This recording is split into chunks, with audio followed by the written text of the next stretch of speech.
Deus, povo abençoado do Senhor, graça e paz, sejam bem-vindos ao nosso encontro semanal. Irmãos, a lição de hoje ela é de número 6 desse trimestre e o título é Santificação, comprometidos com a ética do Espírito.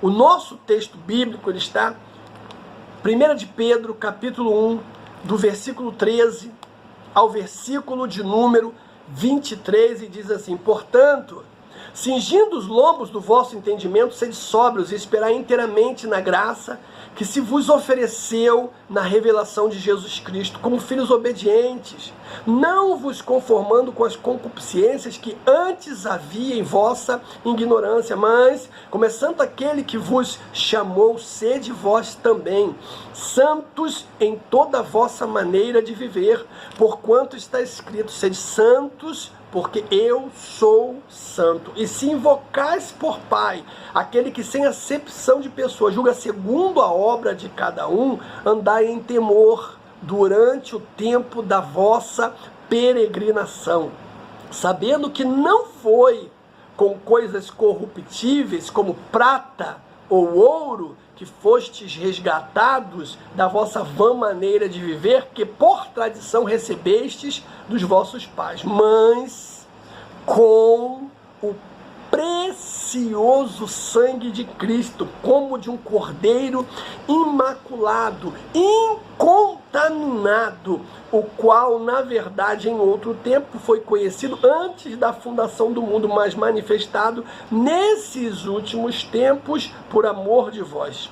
E por ele credes em Deus, que o ressuscitou dos mortos e lhe deu glória, para que a vossa fé e esperança estivesse em Deus, purificando a vossa alma na obediência à verdade, para amor fraternal não fingido, amai-vos ardentemente uns aos outros com o coração puro, sendo de novo gerados, não de semente corruptível, mas da incorruptível, pela palavra de Deus, viva e que permanece para sempre, palavra do Senhor. Queridos, antes de apresentar os objetivos da nossa lição, deixa eu dizer algo aqui, meu amado, e você precisa guardar isso no coração.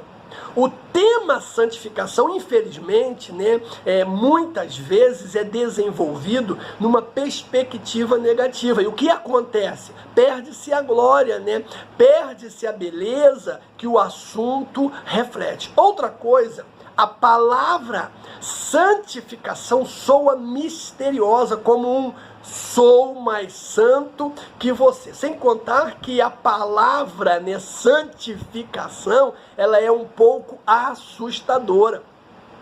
Muitas pessoas imaginam que uma pessoa santificada, escute isso, ela deve ter um semblante carrancudo.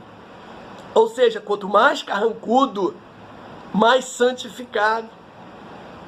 Muitas pessoas acreditam, imaginam que uma pessoa santificada, ela é aquela que se veste com roupas longas, camisas de manga comprida, calça comprida, não importa a situação em que ela esteja, ela está sempre daquele jeito.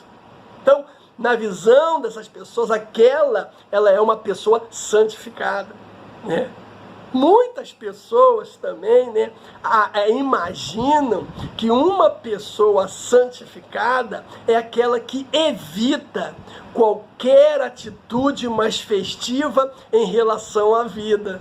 Eu estou aqui para dizer para você, meu irmão, relaxa. Sabe por quê?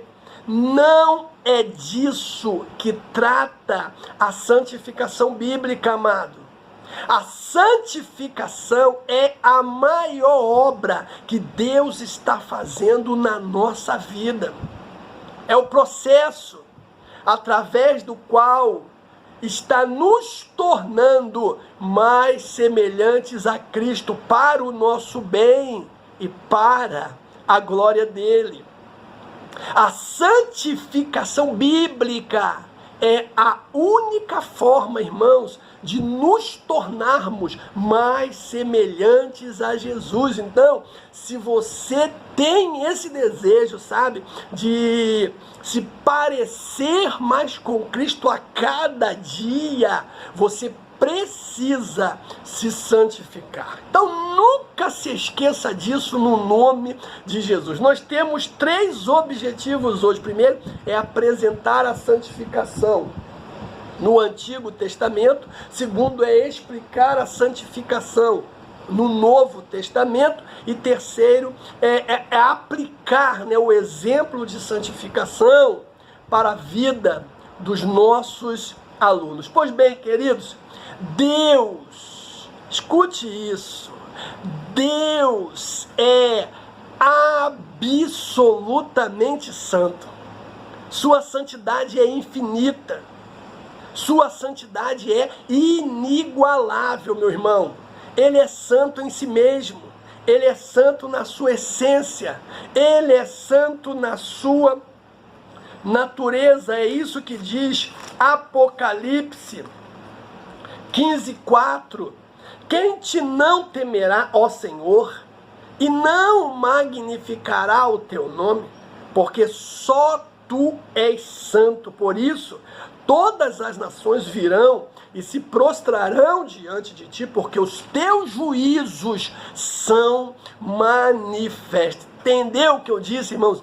Ele é santo em si mesmo, ele é santo em sua essência e ele é santo em sua natureza. Ou seja, ele é absolutamente santo.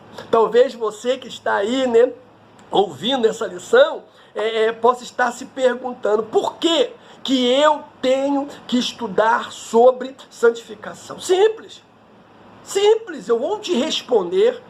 Porque a santificação do cristão é o único caminho para a verdadeira espiritualidade. Não existe outro caminho para a verdadeira espiritualidade, senão a santificação. Talvez você esteja falando aí, ó, e daí?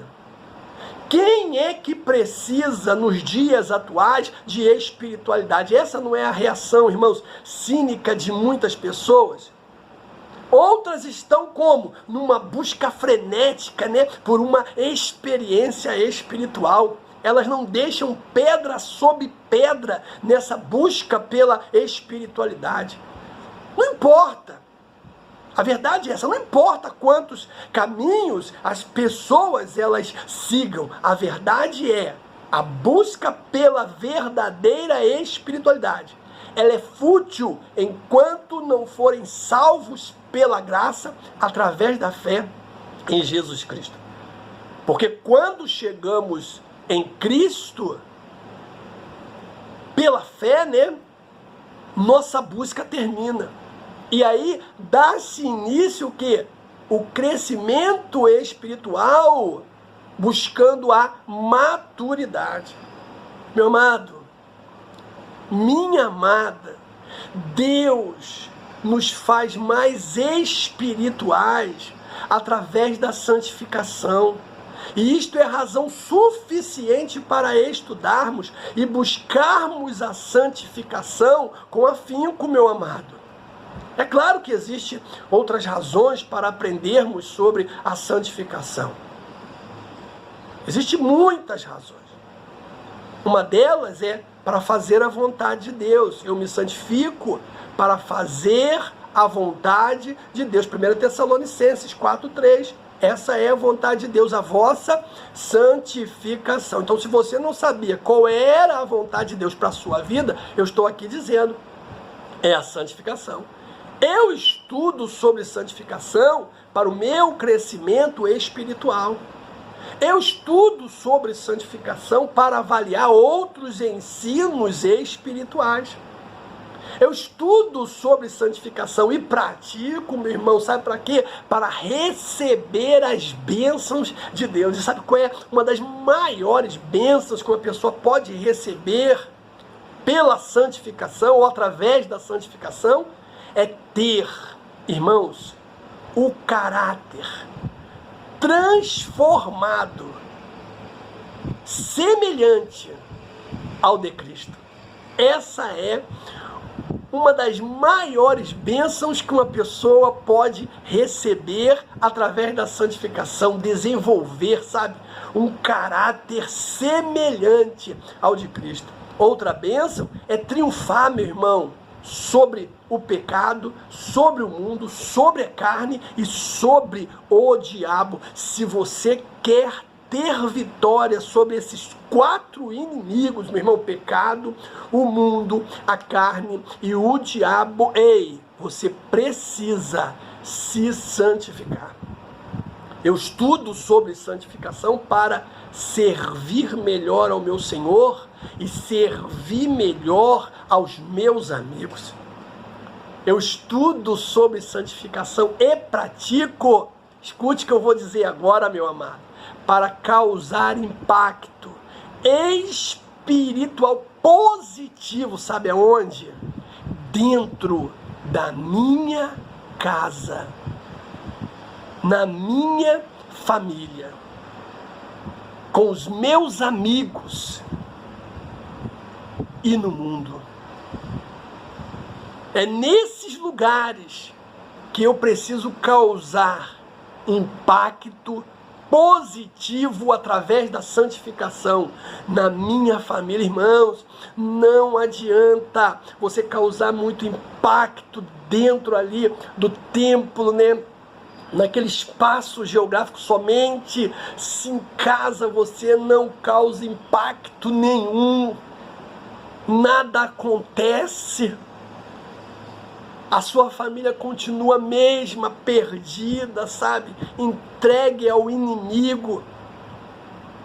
Então tem muitas pessoas assim, que dentro do templo ele é um cabeção de nego. Sabe o que é cabeção de nego? Aquela bomba que você, de festa junina, que você acendia ela, colocava no chão, colocava uma panela, e o negócio explodia, subia a panela. Tamanho era o impacto da bomba. Tem pessoas assim, dentro do templo é um cabeção de nego, mas em casa é um estalinho. Aquele barulho, pim. Ei, meu irmão, eu me santifico para causar impacto positivo dentro da minha casa, na rua onde eu moro, na escola que eu frequento, na faculdade que eu frequento. Não é somente dentro do templo. Guarde isso no nome de Jesus. O primeiro ponto da nossa lição fala da santificação, amados, no Novo Testamento. Deixa eu te dizer algo aqui, por favor. A santidade de Deus se originou nele mesmo. Ele é a plenitude gloriosa da sua excelência moral. E essa verdade, irmãos, ela é revelada desde o Antigo Testamento. Deus exige santidade do seu povo porque Ele é santo. Você ouviu o que eu falei? Que Deus exige, Ele não pede, Ele não recomenda, Ele exige. E só exige porque Ele é santo.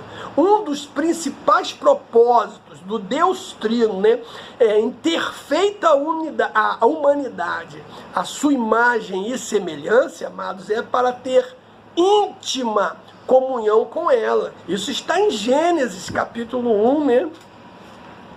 26 e 27, disse Deus: façamos o homem a nossa imagem, conforme a nossa semelhança, e domine sobre os peixes do mar, sobre as aves dos céus, sobre o gado, sobre a terra, sobre o réptil que se move sobre a terra. E criou Deus o homem à sua imagem, a imagem de Deus o criou, macho e fêmea o criou. Então percebe que Deus, irmãos, fez o homem segundo a sua imagem, né, sua semelhança, para ter íntima comunhão com Ele.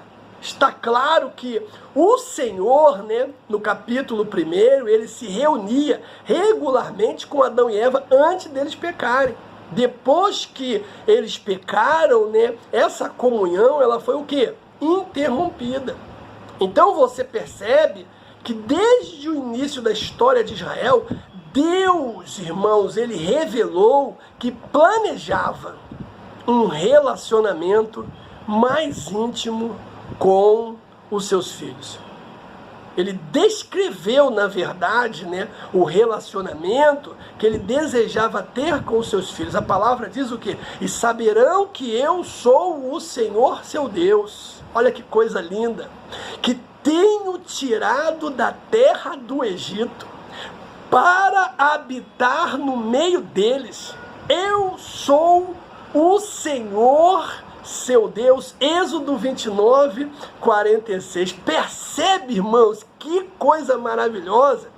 Deus diz, e saberão que eu sou o Senhor seu Deus, que tenho tirado vocês da terra do Egito. Para quê? Para habitar no meio deles. A santidade de Deus, meu amado, se origina nele mesmo. Como eu acabei de dizer, é a plenitude gloriosa da sua excelência moral. Deus exige a santidade do seu povo porque ele é santo. Só existe uma forma de Deus habitar em nós, irmãos, e não existe outra. Ele só vai habitar em nós se ele perceber que nós estamos nos santificando, que o templo está santificado. Outra coisa, a ideia predominante de santificação ou santidade no Antigo Testamento é de separação, tanto de pessoas como lugares e coisas para o uso e serviço sagrado. Ou seja, separar aquilo que é comum e imundo, que diz a palavra, para fazer diferença entre o santo e o profano, entre o imundo e entre o limpo, Levítico 10, versículo 10. O profano aqui nesse texto é alguém que se mostra indiferente no que diz respeito ao sagrado. Lembra daquele texto lá de Ezequiel, capítulo 22, 26, que diz, e os seus sacerdotes violentam a minha lei, profanam as minhas coisas santas, não fazem diferença entre o santo e o profano, nem discernem o puro do impuro, e dos meus sábados, olha o que diz o texto, meu irmão, escondem os seus olhos, assim, olha o que Deus diz, sou profanado no meio deles. Meu Deus do céu, irmãos, eu preciso despertar para que isso não venha acontecer comigo. E só tem uma forma, me santificando. O verbo hebraico, kadash, ser santo, ser santificado, santificar, ser posto à parte, ele é o mais usado no Antigo Testamento. 830 vezes, incluindo os seus derivados, e cuja ideia central é separar do uso comum para o serviço de Deus. Aí nós temos outra palavra, além da santificação, que é a consagração, O termo consagrar significa, irmãos, investidura de função sagrada. Em outras palavras, é dedicar-se ao serviço de Deus. E isso pode ser pessoas, pode ser coisas e pode ser possessões, como diz Levítico, capítulo 27. Consagração e santificação são termos distintos, mas podem significar a mesma coisa dependendo do contexto. Você quer ver? Êxodo 28, 3 diz que façam vestes a Arão para santificá-los, ou que façam vestes a Arão para consagrá-los. O verbo hebraico para consagrar é o mesmo para santificar, ser santo.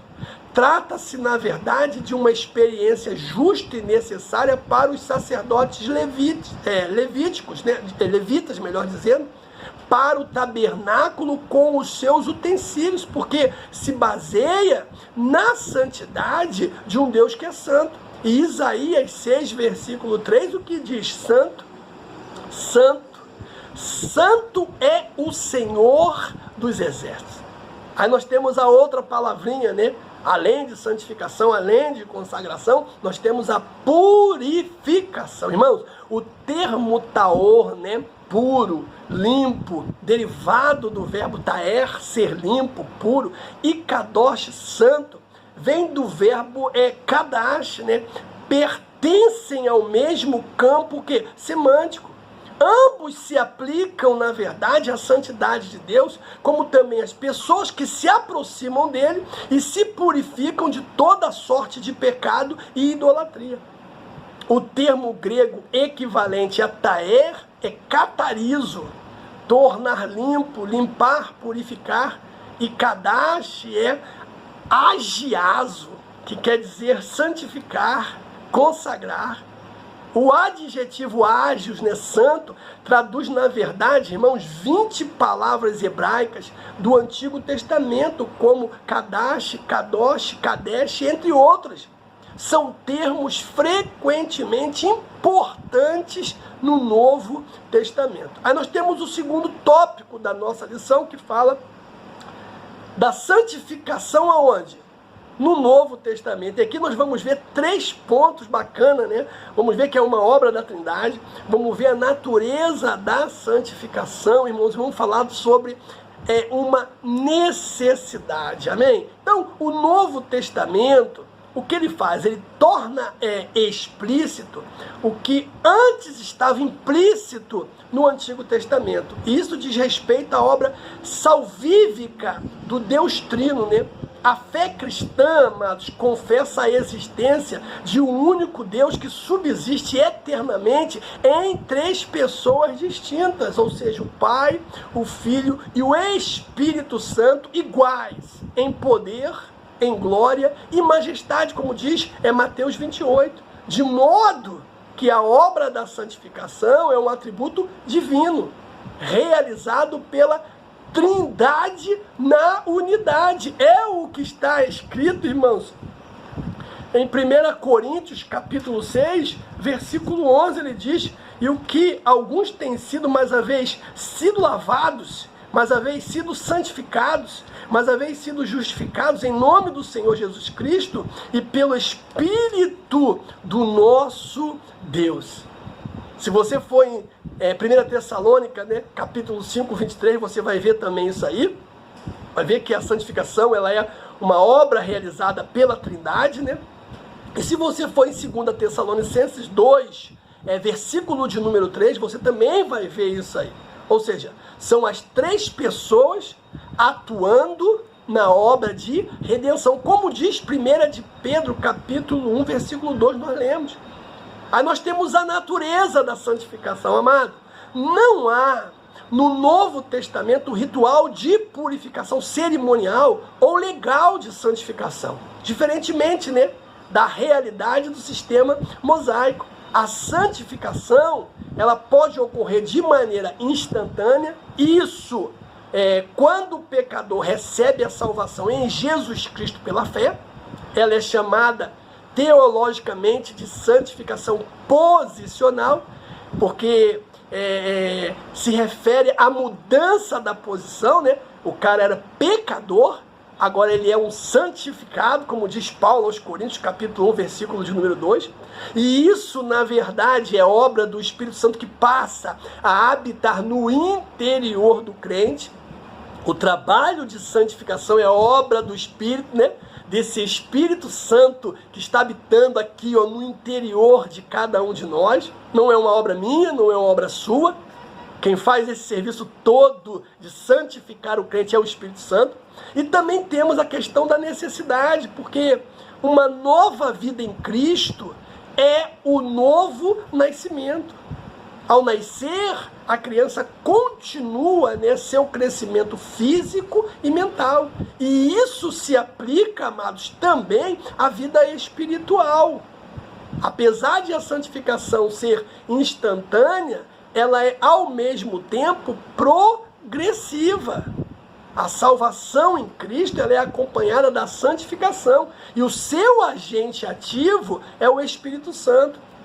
Paulo vai dizer que a vida cristã, ela é uma carreira. Olha aí Gálatas capítulo 5, olha Filipenses capítulo 3. Assim, a santificação progressiva que nos torna mais semelhante a Cristo, irmãos, ela está em andamento. Não se trata, como diz alguns, de um tema secundário. Sabe por quê? Porque a palavra diz em Hebreus capítulo 12, versículo 14, que sem a santificação ninguém verá o Senhor. Então veja a importância de você estar se santificando. Aí nós temos um outro ponto da nossa lição que fala da santificação aplicada ao crente. E aqui nós vamos ver também 3 pontos bacanas, que é a comunidade de Jesus, uma vida santificada, e vamos ver o que é ética. Amado, as epístolas do Novo Testamento visam fortalecer as igrejas e exortá-las a uma vida santa diante de Deus e diante da sociedade, né? O texto de 1 de Pedro que nós lemos não é diferente. O status de Israel como propriedade peculiar de Deus, né? Reino de sacerdote, nação santa, ele é revigorado aonde? Na igreja atual. O ensino petrino, ele mostra que o estilo de vida dos crentes revela o caráter de Cristo. Irmãos, isso aqui é muito sério, irmãos. O que eu acabei de dizer é muito sério. Você prestou atenção? O estilo de vida nosso revela o caráter de Cristo. Aqueles irmãos que vieram do paganismo são agora como? Norteados pelo Espírito que vive neles e faz com que eles renunciem à prática dos gentios. Que coisa tremenda! Aí nós temos uma vida santificada, né, irmãos? E deixa eu te dizer algo aqui. Somos santificados primeiro pela palavra de Deus. Irmãos, quanto mais você lê, quanto mais você medita, quanto mais você estuda, mais você se santifica. Somos santificados pelo sangue do Senhor Jesus, Hebreus 9:12. Somos santificados pelo Espírito do Senhor, como diz 1 de Pedro 1:2. Podemos sim afirmar, como Donald G., que a santificação é a semelhança do caráter de Cristo. É o efeito real da salvação através do qual a própria vida de Cristo permanece para sempre na vida e no caráter do crente. Isso está muito longe de violência doméstica, de mentiras, de palavrões, sabe, de intrigas, de mexericos, sabe, irmãos? Porque uma vida de santidade cheia do Espírito Santo mantém distância dessas porqueiras. Se alguém, diz a palavra, não tem o Espírito de Cristo, esse tal não é dele. Deus é santo e por isso exige santidade do seu povo. Ele diz, a palavra diz, mas como é santo aquele que vos chamou, sede santos também, em toda maneira de viver. Porque está escrito, sede santos, porque eu sou santo. E aí nós temos a questão da ética, né? O termo vem da palavra grega ethos, hábito, costume, que aparece, na verdade, uma vez no Novo Testamento, no plural, em um provérbio popular usado pelo apóstolo Paulo. O apóstolo Paulo diz assim, irmão, isso aqui é muito sério, mas as más conversações corrompem os bons costumes. A ética cristã é um estudo sistemático sobre os princípios, sabe? As práticas do que é certo e errado à luz da Bíblia Sagrada. Trata-se da parte da teologia que estuda o padrão de conduta conforme a vontade de Deus. É que Paulo fala em Romanos 12, né? 1 e 2. E não vos conformeis com este mundo, mas transformai-vos pela renovação do vosso entendimento. O fruto do Espírito, escute isso, tem implicações éticas. E tal prática, ela precisa ser treinada e se tornar um hábito. Isso agrada a Deus, irmãos. Isso agrada as pessoas, sabe? Por meio de nossa conduta, irmãos, os incrédulos, eles vão glorificar ao Senhor. Eu quero terminar essa lição dizendo o seguinte, sabe? O ideal de santidade está em Deus, não no homem. Ainda temos o Espírito como fonte de toda a santidade e que nos ajuda a manifestar o caráter de Cristo. Nunca se esqueça disso. Por isso a necessidade de saber o significado, a sua importância e a sua necessidade. Isso vai evitar confundir santificação com regras externas típicas de religiões legalistas. A santificação, irmãos, é a marca de uma vida na plenitude. Que o Senhor, sabe, te abençoe. Busque a santificação, meu irmão. Busque a santificação. Vou só lembrar para você, pela palavra, pelo sangue e pelo Espírito. Leia, medite. Quanto mais você fizer, mais santo você será. Que o Senhor te abençoe, no nome de Jesus.